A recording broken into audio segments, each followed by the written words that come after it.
얼음이 쌓여있다. 어디에? 남극 대륙에. 근데 그 중에서 빙붕이란 녀석이 있다라고 하면서 정의를 하고 있죠. 빙붕이란 빙상이라고 있어요. 빙붕이란 빙상이 그죠? 내려오다가 걸친 채로 떠 있는 부분이다. 그러면서 뭐뭐를 말한다. 정의하고 있죠. 그쵸? 피설명항이 첫 번째 문장이나 두 번째 문장이 나오면 대략 화제일 확률이 확정적인 건 아닌데 높다. 그죠? 그래서 작은 따옴표까지 돼 있으면 더 확실한데 여기는 그런 건 아니고요.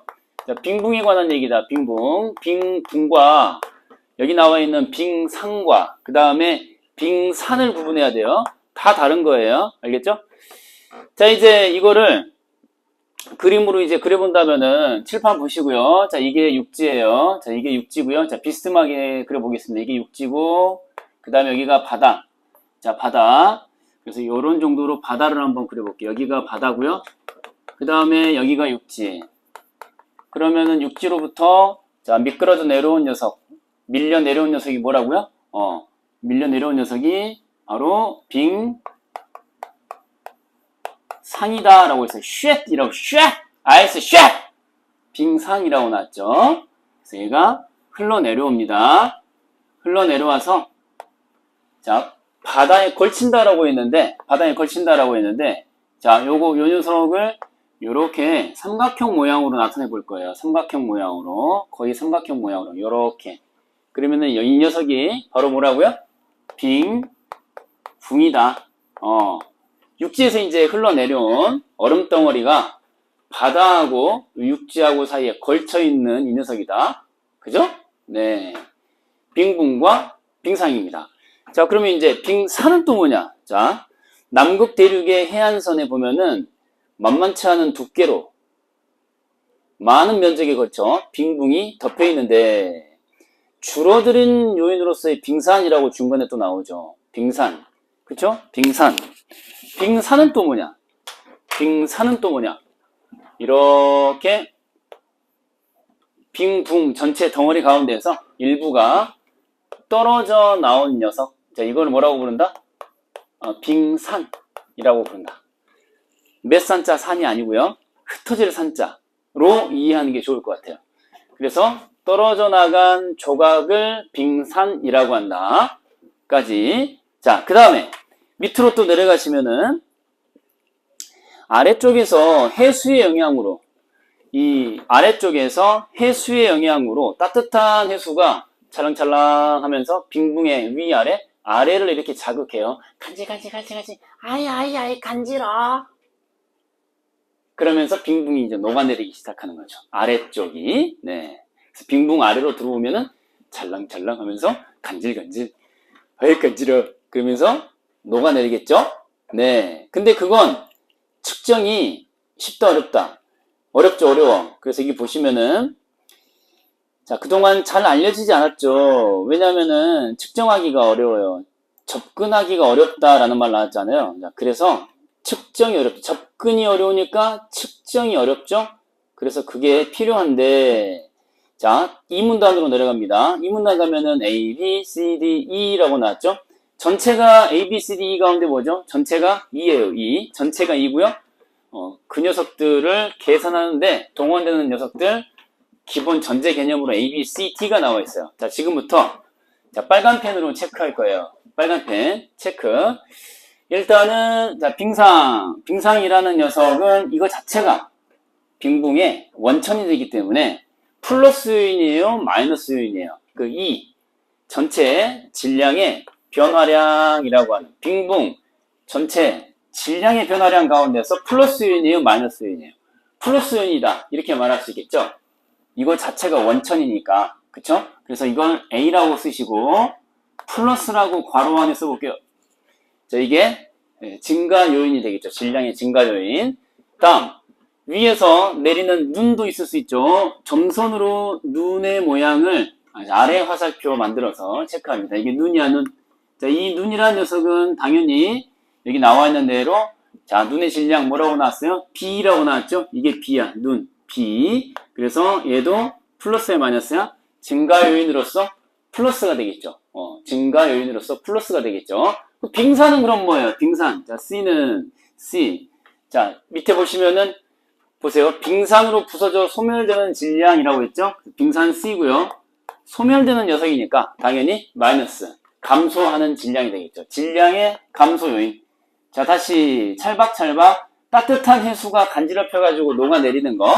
빙붕의 아래쪽 바닥이 녹아서 사라지는, 감소하는 질량을 우리는 또 마이너스라고 해야 되겠죠. 여기는 D, 마이너스 요인 이렇게 정리할 수 있겠네요. 자, 이제 기본 전제들이 이 문단에 나왔고요. 3문단 가겠습니다. 자, A는 이걸로 계산하고 B는 저걸로 계산하고 각각 형광펜으로 한번 색깔하면서 넘어가 볼게요. 얼음의 유속과 두께. 자, 형광펜 색깔. 자, A를 계산할 때는 누굴 계산해? 빙상을 계산할 때는 자, 얼음의 유속. 유속이 뭐예요? 유속. 흐르는 속도로 말하겠죠. 흘러가는 속도. 흐르는 속도 그랬는데 미끌려 내려온다. 무엇에 의해서? 중력. 뭐라고요? 중력에 의해서 밀려 내려온다 라고 했는데 밀려 내려올 때 그 속도가 있을 거 아니에요. 위치 이동이 있으니까 분명히 속도가 나오겠죠. 위치 이동, 속도. 자, 그리고 이제 두께라는 게 당연히 들어가겠죠. 자, 그리고 밑으로 가셔가지고요. B를 계산할 때는 자, 정확도가 높아요, 낮아요? A와 마찬가지로 높아요. 정확하게 구할 수 있다, A고요. 다음, B도 마찬가지로 정확도가 비교적 높다요, 낮다요? 높다예요. 어떻게 하는 것이길래? 했더니 표면에서, 자, 빙봉 표면에서 시추에다가 또 색깔 한번 해두시고요. 자, 빙봉 표면에서 시추해가지고, 그죠? 당연히 눈은 표면에 쌓이는 거니까, 표면에 쌓이는 것이기 때문에, 그죠? 표면에 쌓인 것을 시추해가지고 측정하면 되는 겁니다. C는 쉽냐, 어렵냐? 쉽지 않다. 그래서, 자, 정확한 측정이 쉽지 않다라고 했는데, 왜 그런 거냐? 했더니, 이게 무슨 빙산의 면적과 두께를 이용하여 측정할 수도 있지만, 그죠? 이게 원체 뭐 빠르다거나 이러면은, 얼마나 어떻게 떨어져 나갔는지 파악하기 어렵기 때문에, 따라서, 이제 대신, 자, 임의의 기준선에서, 자, 측정된 얼음의 유속과 두께. 자, 임의의 기준선에서 측정된 얼음의 유속과 두께. 자, 이거를 활용한다 정도만 체크해 놓을게요. 중요한 정보는 아니에요. 중요한 정보 아니야. 여러분들이 졸릴까 봐서 그냥 체크하라고 한 거예요. 할 일 없으니까 하는 거예요. 중요한 정보가 아니에요. 자, 마지막, 자, D로 가보시면은, 자, D는, 자, 이 모든 요소를 고려해가지고 계산한다로 이제 마무리 되고 있습니다. 자, 됐고요. 자, 밑으로, 자, 이 자체가 뭐, 빙봉의 면적과 두께를 통해 구하며, 어쩌고저쩌고 나왔고요. 자, 4문단 가겠습니다. 4문단이 이제 중요한 얘기가 되겠죠. 드디어 정해진 위치, 자, 2문단 아래로 중요한 정보가 나와 있죠. R값이라고 하는 거 있죠. 자, 형광펜으로 색깔 해보겠습니다. 질량 감소 요인 중에서 D가 차지하는 비율, 자, 이 R값이라고 한다, R값. 그래서 정해진 위치 2문단 이래로 약속된 정보, 뭐예요? 비교쌍 첫 번째, 두 번째, 두 가지가 나옵니다. 몇 가지? 두 가지. 네, 두 가지가 나와요. 첫 번째 주어진 게 뭡니까? R값이죠. 얘가 이제 비교쌍 1번이다. 라고 체크하는 거예요. R값. 자, 얘가 R값이다. R값은 그러면은 우리가 이미 주어져 있는 전제 개념들을 분수식으로 나타내 볼 수 있겠네요. 왜냐하면은 비율이니까 뭐뭐 중에서 뭐뭐가 차지하는 비율이니까 뭐뭐 중에 뭐뭐의 비율 했으니까 질량 감소 요인은 A, B, C, D 가운데서 마이너스에 해당하는 녀석 두 가지 뭐하고 뭐야? 빙산 C, 빙붕 바닥에서 녹아 흐리는 질량 D인 거죠. 분모는 뭐가 나와야 될까요? 분모는 C 더하기 D가 돼야 되겠죠. C 더하기 D가 분모로 나오고 전체 질량 감소 요인 중에서 D가 차지하는 비율 이렇게 CD분의 D가 되겠죠. 자, CD분의 D입니다. C 더하기 D분의 D예요. 보는데 남극이라고 하는 녀석이 경도에 따라서 4등분을 한다라고 했는데 이렇게 자, 자전축이 기울어 있는데 뭐 무시하고 그냥 갑니다. 남극에서 얘가 적도고 남극에서 자, 경도에 따라서 이런 경도 또 이런 경도 또 이런 경도가 있겠죠. 그 경도에 따라서 4등분을 한다고 했으니까 아마도 이제 하나, 둘, 셋, 네 개 경도에 따라서 4등분이 될 거예요. 어디 가요? 남극이요. 근데 이 남극에서 4등분이 되는데 헷갈리면 안 되는 게 서남극, 북남극, 뭐 동남극 나오잖아요. 이런 거. 뒤쪽에 있는 남극 할 때 남은 방위를 나타내는 말이 아니에요. 아니, 맞긴 맞는데 북극에 대한 남극인 거죠. 이 4등분 된 결과물 구분하는 데는 그 남극의 남을 쓰면 안 돼요. 남쪽 이렇게 하면 안 돼요. 예. 그냥 서쪽인 거예요. 서남극 그러면 서쪽이야. 남극에서도 서쪽에 있는 녀석 뭐 그런 거예요. 자, 쭉 읽어보시면은 자, 이 D값이 차지하는 비율인 R값, 이 R값이 전체 평균은 52%인데 지역에 따라 달라. 그래서 경도에 따라서 4등분할 때 서남극에 위치한 서가 중요한 거야. 서남극, 남극에서도 서쪽에 있는 것, 이 말이죠. 남쪽에서도 서쪽에 있는 것. 근데 요렇게 방위를 동서남북 표시를 해본다면은 여기가 이제 동쪽이고 여기가 이제 서쪽이잖아요. 그러면 이제 이 왼쪽, 가장 왼쪽에 있는 이 부분 정도가 서남극이 되겠죠. 아마 서남극은 이쪽 언저리가 될 것 같다. 이쪽 언저리. 요 언저리가 서남극이다. 라고 보시면 될 것 같고요. 근데 여기 보니까 소형 빙봉들이라고 나옵니다. 소형 빙봉들, 자, 형광펜으로 색깔 한번 해보시고요. 소형 빙봉들에서 R값의 평균이 74%야. 50%가 넘었으니까 큰 거야, 작은 거야? 큰 거죠, 큰 거. 그 외 지역에서는 40% 내외였는데, 특히 3분의 1을 생산하는 큰 빙봉, 그쵸? 이런 녀석들에서는 고작 몇 프로? 17%밖에 안 됐다라는 얘기죠. 그래서 가장 큰 빙봉, 자, 형광펜으로 색깔 딱 해보시고요. 지금 전체적으로 비교상 사이 차이점 찾아가는 건데, 비교상 R, 그리고 차이점은 C 더하기 D분의 D예요. 근데 이 값이 어느 지역과 어느 지역에서 비율이 각각 다른가, 어느 쪽이 크고 작은가, 그 대소를 비교해야 돼요. 이게 이제 문제풀이에서 핵심이 될 거라 예상되면 얼마나 좋겠어요? 그쵸? 예상할 수 있어야 되는 거예요. 그래서 여기 이제 체크가 돼 있어야 된다. 그래서 자, 74 대 17이야. 그러니까 남극 중에서도 자, 소형 빙봉들이 위치한 쪽이 크냐, 대형 빙봉이 위치한 쪽이 크냐 했을 때는 소형 빙봉이 위치한 쪽에 R값이 크다 이거예요. 자, 이게 무슨 의미일까요? 민주님, R값이 크다는 게 무슨 의미죠? R값이 크다는 게 무슨 의미예요? 빙산으로 떨어져 나간 양이 있고 그 다음에 바닥이 녹아서 그쵸? 사라지는 양이 있는데 그죠? 그걸 합산한 것 중에 D의 비율이니까 해수의 영향을 말하는 거예요? 아니면 지상 혹은 수면 위에서 일어난 일들에 대해서 묻고 있는 거야. 수면 아래야 위야. 쉽게 말하면 수면 아래에서 일어난 녀석의 비율을 지금 얘기하는 거거든요. 수면 아래에서. 그러니까 물이 따뜻하면은 잘 녹아내리겠죠. 수온과 관련된 거예요. 수온. 바닥에 녹아내리는 비율을 얘기하는 거니까 바닥에서 녹아내리는 비율을 얘기하는 거니까 이게 이 비율이 곱하기 100 할 거 아니에요, 이거. 그래서 이제 수치가 나오는 건데, 그죠? 이 값이 크다는 얘기는 D값이, 그죠? D값이 차지한 비율이 꽤 크다는 얘기죠. 그러니까 전체적으로 봤을 때 수온이 높을 것이라고 예상해야 돼? 낮을 것이라고 예상해야 돼? 높을 것이라고 예상을 해야 되는 거죠. 그죠? 자, 근데 다음 문단 또 넘어가. 이제 이걸로 끝이 아니야. 정의된 위치, 약속된 정보. 이 문단 아래에서 소형 빙봉과 대형 빙봉 면적, 차지하는 면적이 1대 9라는 거 일단 확인할 수 있어요, 없어요? 있어요! 이게 전체 면적의 10%, 전체 면적의 90%인데 이 새끼가 74, 이 새끼가 17밖에 안 돼. 그러니까 이 D값이라고 하는 것이 R값이라고 하는 것이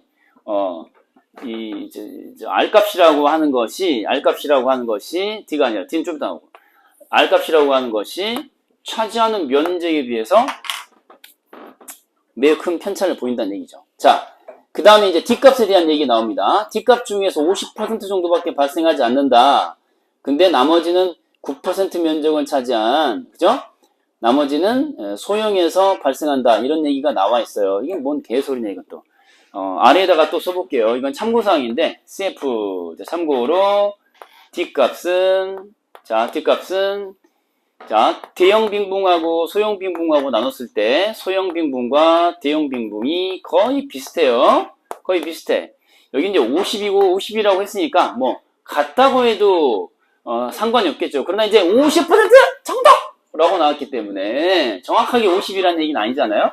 대략 뭐 50대 50의 비율이 되는 거죠. 여기도 50, 여기도 50. 그러니까, 바닥에서 녹아내리는 양이 거의 스피스피하다는 얘기죠. 근데 이제 문제는 뭐냐면은, 나머지 변수는 뭐야? 빙산. 뭐야? 빙산. 빙산으로 이제 떨어져 나가서 사라지는 양이 이제 결정이 되는 거죠. 근데 이제 50, 50인데, 중요한 게 뭐냐면은, 차지하는 비중이 10이고, 차지하는 비중이 90이라는 거죠.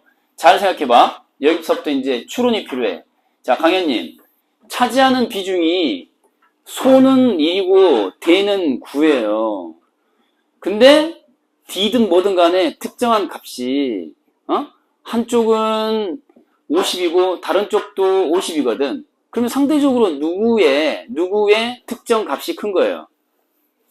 9가 50인 게 큰 거야? 1이 50인 게 큰 거야? 1이 50인 게 큰 거죠. 그렇잖아요. 조그만 게 50이나 차지하는 거잖아요. 졸라 큰 게 고작 50인데 졸라 작은 게 50이라는 수치를 보여주는 거니까 그게 무슨 값이든 상관없이 그렇잖아요. D값이 겁나 큰 거죠. 그쵸? 근데 이제 문제는 뭐냐면은 자 다음 형광펜으로 색깔을 할 거야. 오차라는 말이 나오죠. 오차. 아까 우리 얘기했던 거 나왔다. 상대적으로 손이 나빠! 이라고 했죠. 왜 D값이 여기가 상대적으로 높냐 이거야. 상대적으로 50, 50이지만 왜 상대적으로 높냐 이거야. 따뜻하니까 살랑살랑 간지러 상대적으로 수온이 높아요. 보이지? 그런 거야. 근데 이제 문제는 뭐냐면 이 병신이 그냥 이런 걸 뭐라고 그래? 일반화의 오류라고 하는 거 아니야. 일반화의 오류. 그래서 오차가 생긴다. 이거를 뭐야? 대형 빙봉들 위주로 남극 전체에 확대 적용해버렸다 이거야. 이게 이제 일반화의 오류야. 이거 써버려 그냥. 일반화의 오류다. 이게 일반화의 오류! 일반화의 오류다. 일반화의 오류. 부분에 해당하는 거를 전체로 확대, 비논리적으로 확대 적용한 결과 뭐가 생겨? 오차가 생기는 거죠. 그러니까 생각을 해봐. 이것도 50이고 저것도 50인데 이것도 50이고 저것도 50인데 차지한 면적은 얘가 절대적으로 많아요. 90%. 얘는 10%란 말이에요. 그러면 얘도 나머지 10% 면적을 차지하는 것도 얘와 마찬가지로 적용을 해버리는 거거든요. 그러니까 이제 비례식으로 나타내면은 간단하죠. 비례식으로 나타내면은 이게 90%죠. 비례식으로 나타내면은 자 90%인 녀석 안에 50%가 아니 90% 안에 일단 50%가 있는데 그러면은 이 50%에 해당하는 양이 있는데 나머지 1%에 해당하는 녀석도 이에 준하는 방식으로 있겠지라고 생각을 하고 x를 구하는 거예요. 그죠? 그러면 실제 양보다 많이 계산될까요? 실제 양보다 적게 계산될까요? 적게 계산되겠죠. 계산해봐. 그러면은 5.6% 정도가 나온다고. 5.6%. 실제로는 몇 %가 나와야 돼? 50%가 나와야 되는데 5.6%밖에 안 나온다고. 실제보다 졸라 작게 측정이 되는 거죠. 이 정도 머리는 있잖아. 미분 적분하는 새끼들이 이건 국어가 아니잖아요. 연병을 해! 확률 통계하는 애들이 확률과 통계를 하는 애들이 이건 수학이잖아요. 병신아! 이게 무슨 수학이야? 그러니까 간단하게 비례식 정도만 연상해보면 되는 거 아니에요. 그렇잖아요. 그래서 이 오차라고 하는 것은 D값을 계산할 때 실제 전체를 생각해 봤을 때 전체 D값 실제보다 낮은 값으로 계산된다라고 머릿속으로 생각을 해야지. 그러면은 이건 어때? 이제 주어를 바꿔. 전체는 실제보다 작게 측정됐어. 그러면 적은 면적을 차지하는 소형 빙봉! 여기는 실제보다 크게 측정됐을까요? 실제보다 적게 측정됐을까요? 당연히 적게 측정됐겠지. 그 새끼가 차지하는 게 50이나 되는데 10만큼의 비율로 줄여 계산했을 테니까 실제로는 50만큼이나 찾아오고 있는데 5.6밖에 차지하지 않는다라고 계산했을 테니까 이해되시죠? 그리고 얘도 실제보다 작게 측정되는 거죠. D값 전체도 작게 측정되고 얘도 작게 측정되는 거죠. 근데 이제 문제는, 근데 이제 봐. 상대적인 거니까 그러면은 이제 밑으로 내려와봐. 밑으로 이제 내려와서 빙봉의 단위 면적당 D값인 S값이라고 나왔죠. S값에다가 형광펜으로 색깔, S값에다가 형광펜으로 색깔 딱 할 거야. S값. S값에다가 색깔 딱 해. 얘가 비교상 두 번째야. 비교상 두 번째. 자, S값이 비교상 두 번째. 딱 쓰란 말이야. 비교상 두 번째. 정의가 뭐라고 나왔냐면은, 단위 면적당 D값이라고 했죠. 단위 면적당 D값. 자, S값은 단위 면적당 D값이라고 했어요. 그러니까 이 D값에 대한 이해가 매우 중요하죠. 그렇죠? D값에 대한 이해가 매우 중요해요. 단위 면적당 D값의 비율을 D값을 S값이라고 하는 거야. 근데 결론적으로 얘기하니까 아까 D값하고 R값하고 자동으로 R값하고도 연결되는 건데 R값도 사실은 D가 상대적으로 소빙붕이 상대적으로 낮게 측정됐겠죠. 자동으로 D도 마찬가지. 그러면 R도 그렇게 되는 거고 S도 이제 역시 마찬가지인 건데 자연스럽게 매우 큰 값이라고 나옵니다. 그쵸? 형광펜으로 색깔 딱 하는 거야. 소형 빙붕에서 매우 큰 값으로 측정이 된다. 소형 빙붕 매우 큰 값. 자, 형광펜으로 색깔 딱 하시고요. 자, 그래서 소형 빙붕이 역시 마찬가지로 얘처럼 큰 값으로 측정이 되고 대형 빙붕은 작은 값으로 측정된다. 자, 색깔을 넣을게요. 대형 빙붕은 작은 값. 여기도 형광펜으로 색깔을 딱 합니다. 자, 이런 정도로 이해할 수 있는 건데 여기서 이제 D값을 이딴 식으로 기계적으로 그러니까 단위 면적, 그러니까 그 차지하는 면적의 비율이라고 하는 것을 가지고 기계적으로 적용하다 보니 자연스럽게 D값이 변수로 들어가는 S값도 마찬가지 결과를 이제 유도하는 거죠. 마찬가지 결과를. 단위 면적 딱 D값이라고 하는